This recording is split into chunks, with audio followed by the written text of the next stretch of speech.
right. So it's Marvin Hudson with Viewpoint Financial, and we are on our Real Estate Partner Success podcast. And we have with us today Fred Wilson from Capitalist Real Estate. Fred is well known, especially in his immediate area of the Low Desert, Palm Springs area, and the surrounding cities. And his name, what a great reputation, a fantastic name he has in that he's made for himself in that area. Fred, how are you today? I'm well. Thank you for having me, Marvin. Absolutely. Happy to have you. So what we are trying to do here, Fred, is help other realtors understand maybe what it is that another person is doing in order for themselves to be successful, and maybe the viewers can glean some insight as to what may help them to be more successful themselves. Sure. So I've already introduced you and given the name of your company and where you are. So let me ask you, Fred, and I know a little bit about this background because we've been doing business for a while, Yes. But why did you choose this career? I backed into it. It wasn't a primary choice. It was a necessary choice. In a nutshell, I turned pro as a tennis player right out of high school, but I couldn't make any money. And so a year and a half out, my dad pulled the plug, paying for all the travel and everything.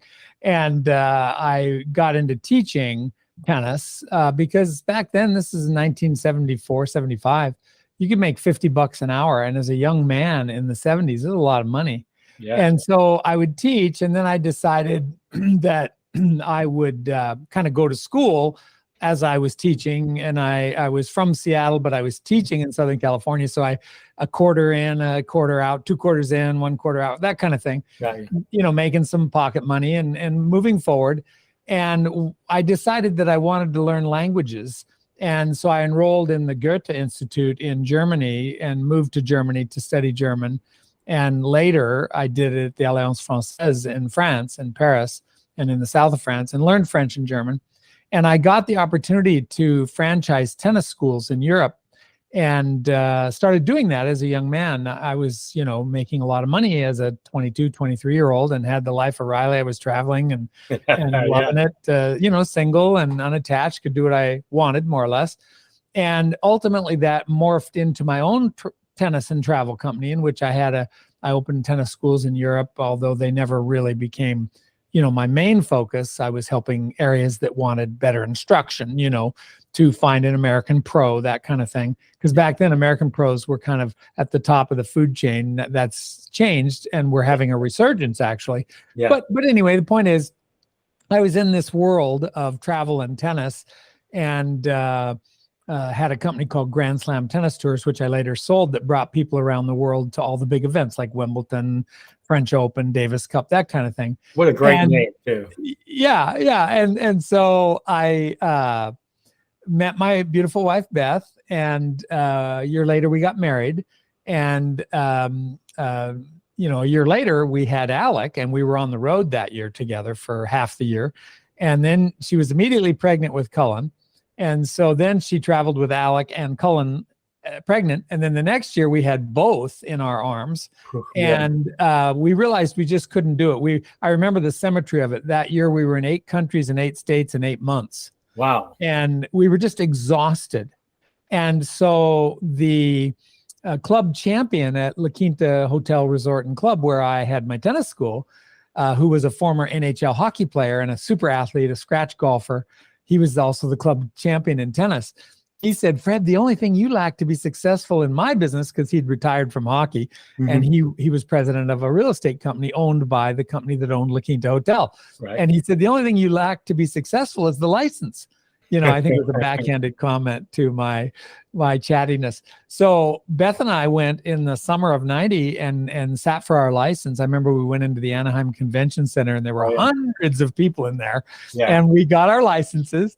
And so on October 1st, 90, I had sold my little tennis school basically for the cost of the equipment and things. Didn't make that much money, and went into real estate cold turkey. And a friend of mine called me 2 days in and said, how's it going? And I said, I don't know what to do. And he said, don't they train you? And I said, they told me to go sell. Right. you know, and that's when I got tuned into, because my friend said one of his clients was a big trainer in real estate sales, and I didn't even know that existed. And so I met that fella and started to get some training. And that's how I got into real estate. I got into real estate, to answer your question, to feed my family and get off the road. Right. But it was something I could do in my backyard, so to speak, and started to learn as I went from there. So as you started to learn, as you went from there, as you did deal after deal, what was that particular aha moment that said to you, okay, this is something I want to continue to do. This is where I want to be? You know, I didn't have that kind of aha moment, really. I've never felt like I was born to do real estate sales. The truth is, I feel like I was born to coach people. That's where, you know, I'm really interested in. And I had an experience because, you know, in tennis, they rank you and you have rankings and a ladder. It's clear to the public. You can see who number one is on down, right? Yeah, that's true. You know, you're number 8,229, read them and weep. I mean, that's where you are. You know, but in real estate, if you know, you open the paper and you get 80 claims at number one, you get billboards. All these agents are saying they're number one, and I was like, back then, I was like, this doesn't make any sense. So I set a goal to become number one in the Greater Palm Springs marketplace that first year in the business, because that was tennis. The idea is you climb up. So I got training and I started working 24/7, and you know, just killing myself. But I clawed my way up. And by the fall of 95, I was the number one agent in our marketplace in gross commission and number two in number of sales. I think the number one guy beat me by one or two, big deal. And I was number one in Coldwell Banker in the Valley. I was number one in the state of California in dual agency. And you know, I'll tell you, being number one is overrated. You spend a lot of money, a lot of energy, a lot of emotion. Yeah. Real estate is a roller coaster, and you become a target. You know, you're doing all this business, and I was making money, but I was spending so much money to make it. And I started thinking about getting out of the business that fall. I was scheduled to go speak at a real estate conference as a, you know, fast making superstar, right? Right. In Florida in November, and I canceled that. And I went into a 3-week period where I tried to figure out, what does I really want to do? And I was making money, but spending a lot of that money, you know, and working all the time. My kids were getting into little league age t-ball, and I wanted to be there on the weekends, but you were supposed to work on the weekends, you know, that kind of thing. I didn't know if I wanted to stay in the business. And so I got clear in my mind, and it's a course that I now teach people, but how to be clear about what it is you want and align your life in accordance with that, right? Yep. And I decided what I wanted to do was change the world with some kind of a coaching program that would change individuals' worlds relative to their success, and namely, initially success in sales and then maybe real estate sales. And so I decided to stay in the business and use my real estate sales as a laboratory. And so that's why I stayed in the business. And of course, where can you make the kind of money that you can make in real estate sales if you're good at it? Right. And I did, you know, have become good at it. And, you know, regularly add 50, 100, 150,000 a month to my bottom line. It's hard to make that kind of money somewhere else. Of course, now I have a whole coaching company too, and that's competing, but it's also fulfilling, right? Right. So that was my story. So with that fulfillment, you know, I can see how that's something that in and of itself would drive you, right? It may not be the money in and of itself, but the program that allows for you to do that. I mean, that's that is the key tool strategy that you use to be successful. And how do you work that program, Fred?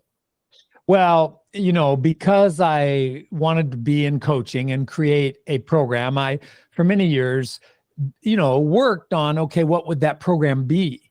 Yeah. And had many sort of false starts with it in terms of articulation and getting it all what I'll call bottled, right? Mm-hmm. So I'm a 20-year overnight success now with my coaching. It's been a long.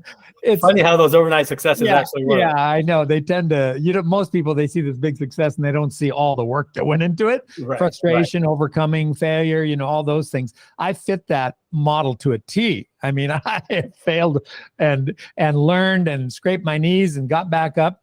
And, I have a saying, other people have said this, I think, that nothing great in life was ever achieved without great effort. Right. And I subscribe to that. But then I added to that statement, yes, it's true. Nothing great in life was ever achieved without great effort. But no great effort was ever sustained without great passion. And I have a real passion for my coaching and therefore for my real estate as a laboratory, because I'm that coach who's also an agent, and that's a rare bird. Right. And what I teach comes from my case studies from like the day before. And everybody else, they're teaching theory and how it used to be and technology. I mean, it slays me. I heard a fella talking to 10,000 agents in his company. He was CEO, and he was telling them how they all had to embrace AI and it was going to 10x their business and change their lives. And I hope it does. But the reality will be that it doesn't for most agents, but it will be a rabbit hole that kills off many, many agents. The reality in the real estate business has been and still is that nearly 90% of all agents are out of the business within 4 or 5 years, going broke. They can't make enough money. Right. That's the reality. Very few get into that upper echelon. And if they do, I salute them. Fabulous. But I wanted to teach agents, how do you make money in the meantime? Yeah. How do you wake up in the morning and you don't have any business? And by the end of the day, you have business. What does that look like? Right. And so I slowly developed this program that I brought right out of my own practice. To answer your question, what I do each day is something called the production model. And that's also the name of my online learning course and the subtitle, in a way, of my book that's coming out here this fall. But the point is, I do certain things in a certain way each day.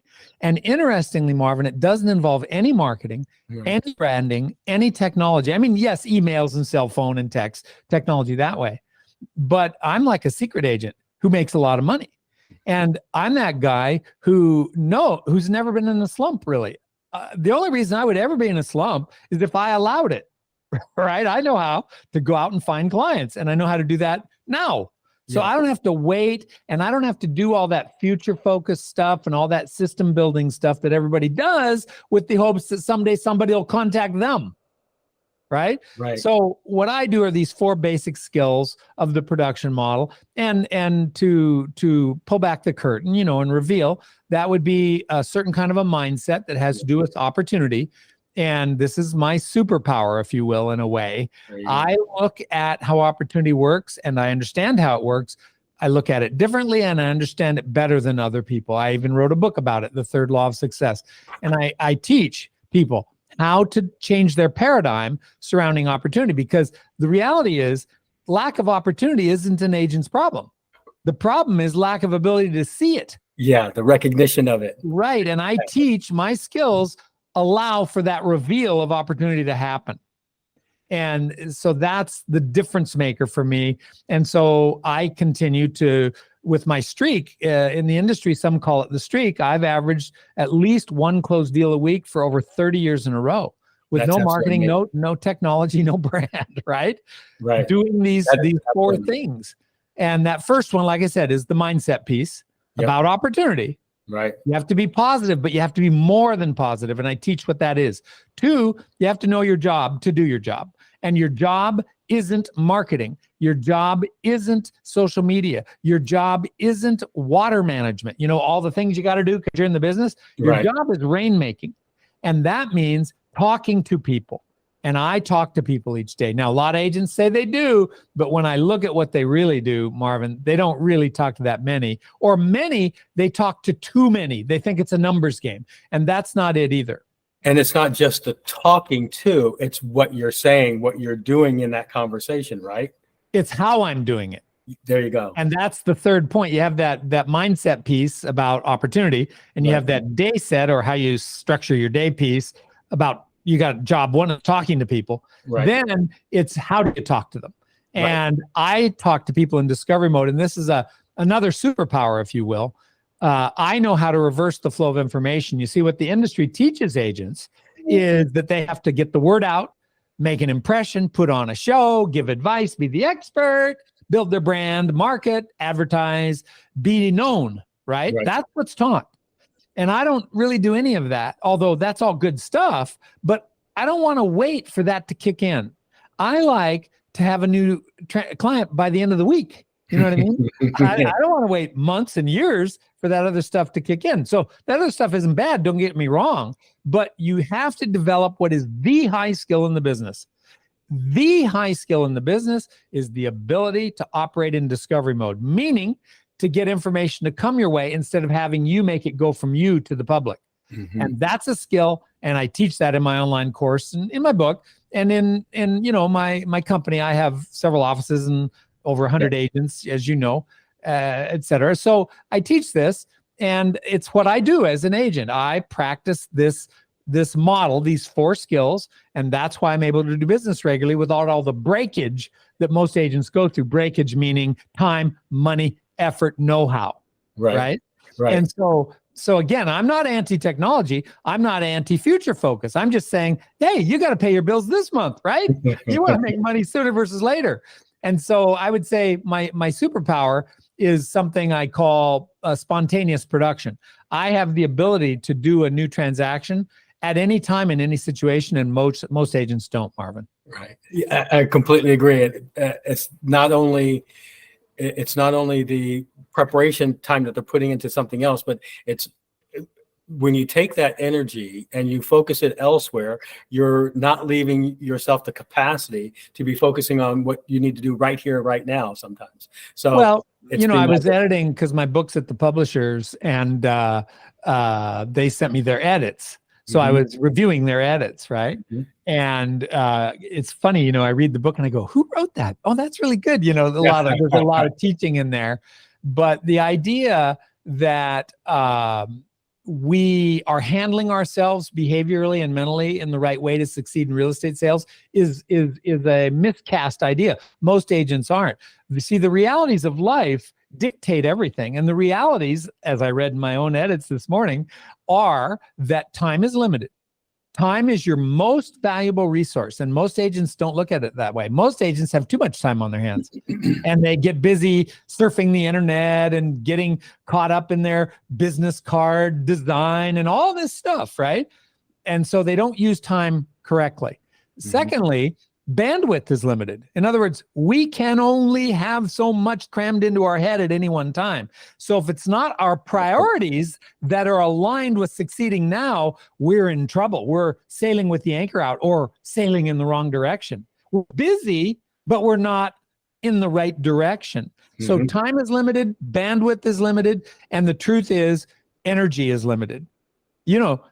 You can't do everything. When would you do it? And you don't have the energy to do it all. And yet we're trying to do all these things. It's the myth of multitasking. That's a myth. There's no such thing as multitasking. It's called juggling. And what happens when you get too many balls in the air, Marvin? We all know that one goes, one falls. There's no doubt about it. Not one falls. They all fall. At some point. And so again, agents are not taking advantage of the fact that they were born with the capacity to succeed, right? Right. We all come hardwired with it, but they don't turn that into an ability to succeed because they're given the wrong advice and they're doing the wrong things and they're following the herd. And the truth is, most of the herd runs off the cliff and fails. Yeah. Yeah, that part is true, Fred. Most of the herd does run off the cliff and fail. If I remember some stats correctly, something like it's definitely less than 10%. It's closer to the neighborhood of 5% that even close, 8 transactions a year on a particular side. So yeah, I don't think it's that high. See, yeah, I agree. It's lower than that. I think it's maybe 3 or under a year. At least in California. I don't know for sure. I don't follow it, but it's 30 days is a long time, Marvin. So if somebody isn't doing at least a deal a month, what are they doing? They're doing the wrong things. Yeah. Hey, Fred, when one would assume they would already know the answer to this question, but I think it's good to ask it. Do you focus on any particular type of buyer? particular client type. Yeah, a qualified buyer. Covering the spectrum, right? Yeah, right. Exactly. I call it crossing the bridge of business. I like to find out what's happening and what's possible and what's likely upfront so that my valuable time isn't wasted. Now, of course, many veterans will tell you, many trainers will tell you, qualify, qualify, qualify. So this is nothing new for me to say, but I want to work with a buyer who is likely to do something near term. So I distinguish in my business between lead generation and business generation. I don't practice lead generation. Right. I practice business generation. So is the lead viable? In fact, I'm kind of a disruptor. In fact, the publishers have that as a subtitle on the cover of my book, Real Estate Disruptor. Great. But I'm the guy that came up with the concept of a 7-day lead. I only work with 7-day leads. The kind of buyer I'm looking for is a 7-day lead. That's someone who's likely to sign a contract, and frankly, with the seller too, sign a listing within 7 days of the day I'm on. Now, it's not 7 calendar days. Okay, it's 7 rolling days. It's like a force field. So on the day I wake up, are the people that I'm talking to a threat, a viability to sign a contract within 7 days? If not, then I have to be finding out more about what's going on with them so that I can identify what's likely and what's not likely. Whereas most agents, they hang on, and then when nothing's happening, they start dripping on them with emails and staying in touch. And now they're waiting for something to happen. I don't wait. I find out. I don't practice lead follow-up. I practice lead find out. So that's a difference between me and other agents. So in your daily practice, with regard to the duties, responsibilities that certain agents have, what do you keep within your control? What do you actually do yourself versus what you assign, what you request others to do in the overall daily chore of being a real estate agent? Sure. Well, I am this is my 31st year, and I'm slowly approaching my 2000th closed deal. So, I'm highly evolved, you could say, or experienced. But for many years, the truth is I haven't touched a contract in over 20 years, Marvin. My staff does that, who are licensed and brokers, too. I haven't ever done any escrow activity for over 20 years. That's all handled too.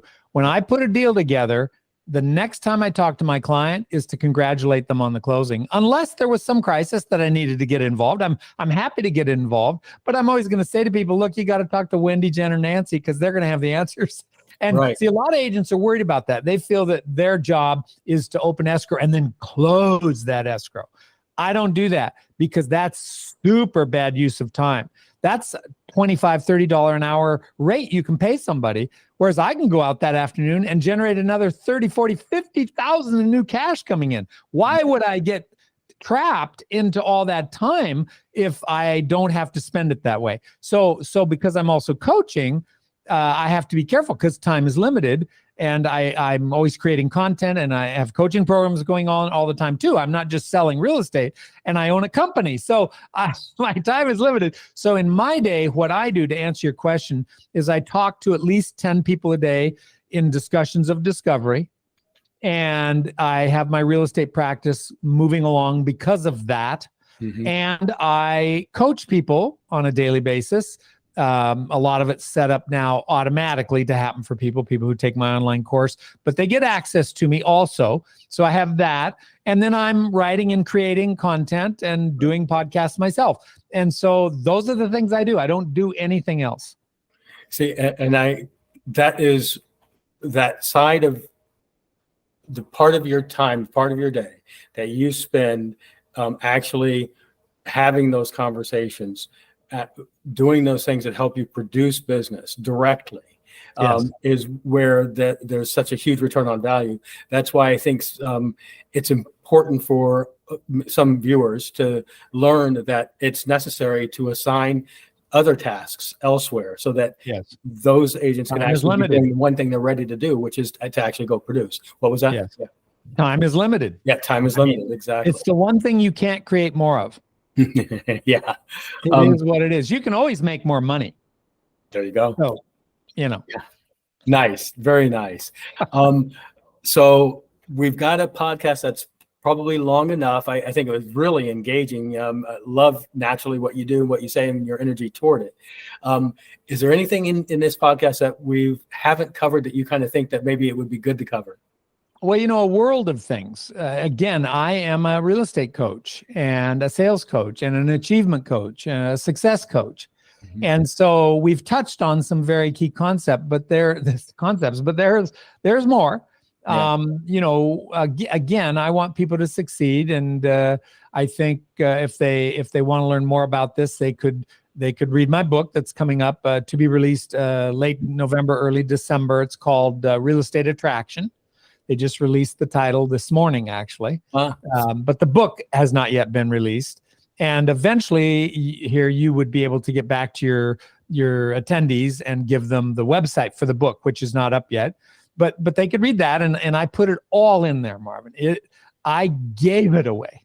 Yeah. I love the fact that I brought everything that I know that matters, and I put it in a clear fashion, articulated it clearly, and people can get that for, like, I don't know, $25-$30. I love that. Right.